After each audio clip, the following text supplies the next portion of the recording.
Here is what I believe we should do about that. If you don't deal with your relationship with fear, your legacy and your lineage will have to.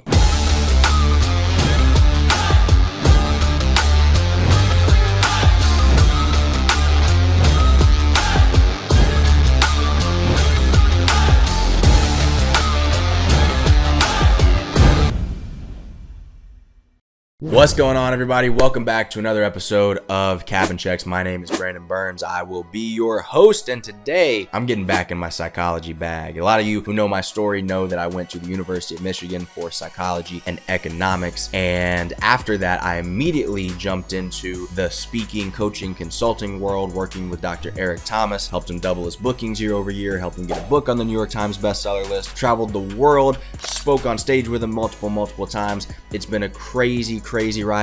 Seven-figure software product. Let's not forget that one. I forget my own bio sometimes. I promise you, that's not like a flex thing. That's just like, it's been the most ridiculous blessing of a wild roller coaster ride over the last 3 years that it's happened so fast. It is literally a blur. But anyway, I say that to say that I've kind of gotten away from my original passions and interests. You know, psychology and economics were always two subjects that I was incredibly fascinated by from a very early age. And now that I'm in this space of entrepreneurship, of speaking, of coaching, I love that space. Don't get me wrong, I love that, and that's what I'm gonna build my entire career off of. But man, I'm going back to those original passions. I'm having such a fun time doing it. It's honestly been like a rebirth of a passion. I feel like that fire had gone out a little bit as I had gotten a little distracted by the quote unquote real world. And now it's like I'm rediscovering those same passions all over again for the first time. And it's been really fun to go down that journey. But what I want to share with you today is something that I read, a concept that I got from kind of the combination of two books. I'm reading these two books concurrently, and they're Ion by Carl Jung and Affective Neuroscience by Jaak Panksepp. And they're both really good books. They're both very psychological in nature, and they're both heavy reads. They're like textbook material, right? But they're not anything too bad. And so I've been kind of working my way through both of those books, and I came across this chapter about fear in affective neuroscience yesterday and reorganized mentally the way that I view personal development when it comes to overcoming anxiety. If you know my story, that's something that I've struggled with a ton over the years. Generalized anxiety disorder, depression for a little while, borderline suicidal thoughts for a little while in my teenage years. That was just something that was a big part of my life that I struggled with, and I'm super grateful to be able to say that I've overcome a ton of that stuff these days. Still get anxious every once in a while, but I've got the tools and strategies to overcome that now, which has just been a blessing. But you know, that's been a big part of my life. And so I'm always interested in diving into and learning more about the things that cause me to struggle, right? Because I'm like, hey, if this is a blind spot for me, like if this is a challenge for me, I want to know everything that I can about it so that I can be equipped to overcome it. I don't think that we can overcome things that we don't understand. So I got to figure that out. And so I was instantly drawn into this chapter on fear. And what I learned is that there is a primary fear circuit in the brain. It runs from the amygdala through what they call the PAG, the periaqueductal gray matter of the brain, which is a fancy way of saying about the middle of your head, right? And that's a primary fear circuit, meaning if they stimulate that circuit with electricity, then an animal, a rat in a cage somewhere, will exhibit a fear response. So there can be nothing scary around, but if you stimulate that circuit, they exhibit a fear response. So that's really interesting, right? Because it shows that there is a dedicated circuit wired specifically for the affect or the emotion of fear that exists within the brain. Why is that interesting?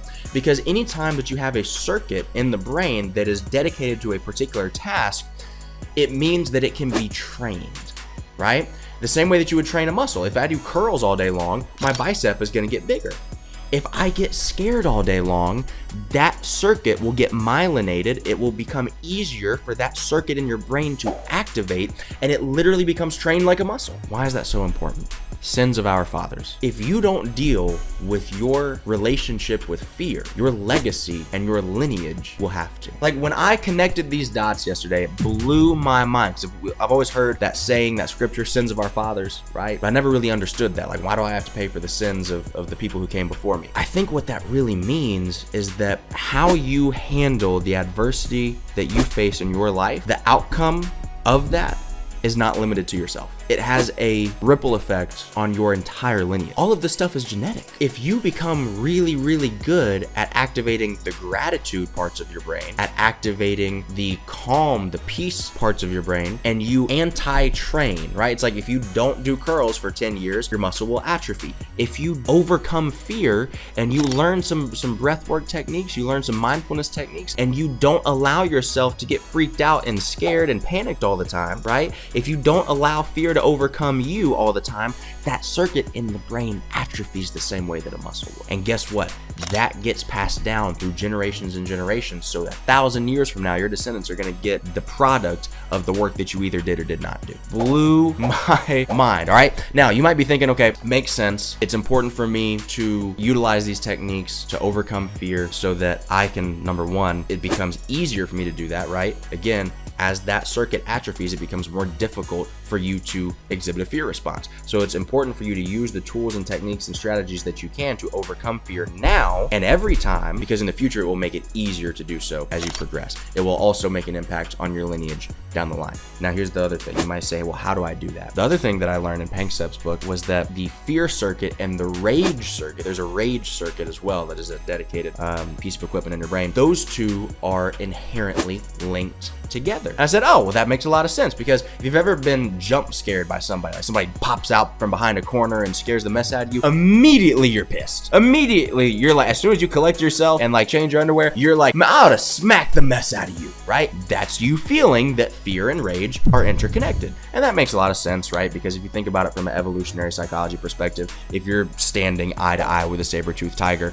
a little rage is probably helpful if you're going to attempt to fight this thing off, right? So fear and rage go hand in hand. Here is what I believe we should do about that. When you feel fearful, if you can convert, if you can transmute that same energy into enough rage and irritation that it forces action, that it forces you to move, that it forces you to do something about it, I think that is the most productive way out.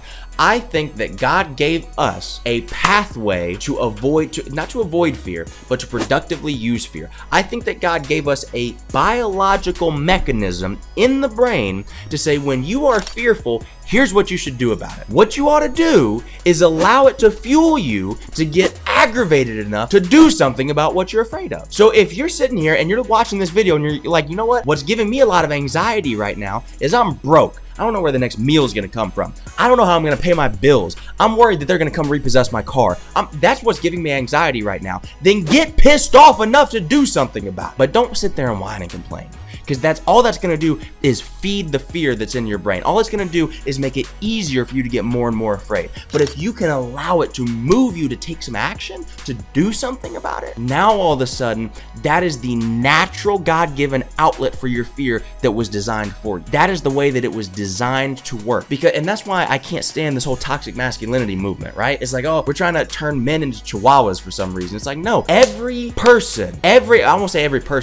man who has changed the world was irritated into action. Every man who has changed the world, who has invented something, who has built something, who has done anything great, they were irritated into action. They were aggravated into action.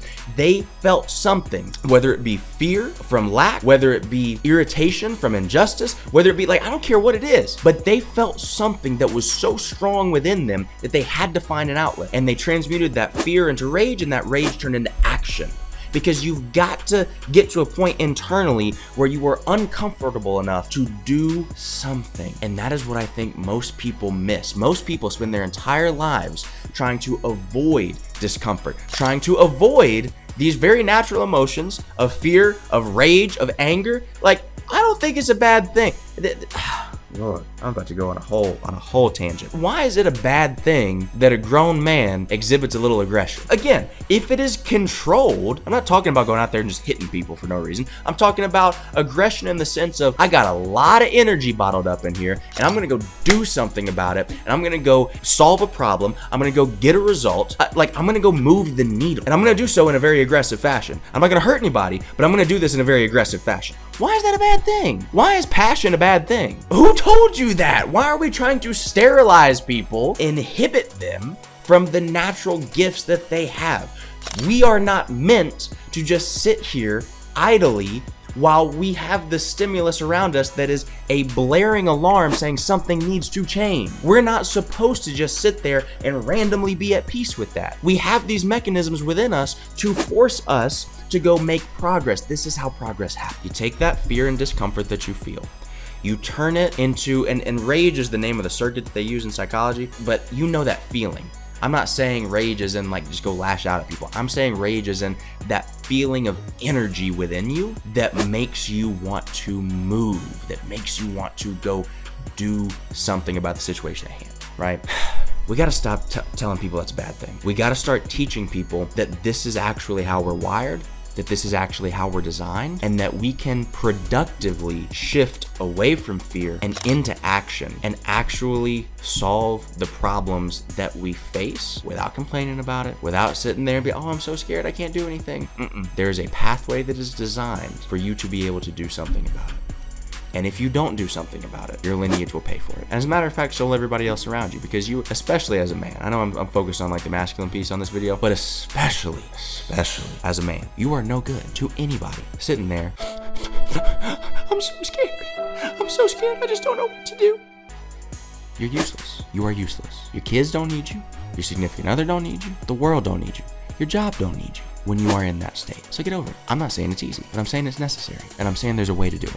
I'm not saying it is an easy method to follow, but I'm saying that it exists. I'm saying that it's possible.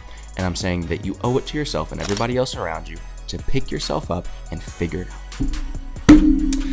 That's my time for this one, y'all. It's gonna offend some people. I wish I could say I'm sorry, but I renounced lying a long time ago, so I can't. Hope that you enjoyed it. Make sure to like, comment, subscribe, do all the YouTube-y thing. And if you got value out of this video, make sure that you share it with somebody else that you feel needs to hear it. That's the only way that this channel grows. It's the only way that the message spreads. I appreciate you for tuning in and for watching. Go follow us on all the other social media platforms at IMBBurns. I truly appreciate it. It means the world that you spend your time to tap into something like this and check it out. So I appreciate you. I'm rooting for you. I'm genuinely, I don't know you, but I'm rooting for you. I'm praying for you. And man, I just want the best for you. Appreciate you tapping in. I'll see you on the next episode of Cabin Checks. Peace.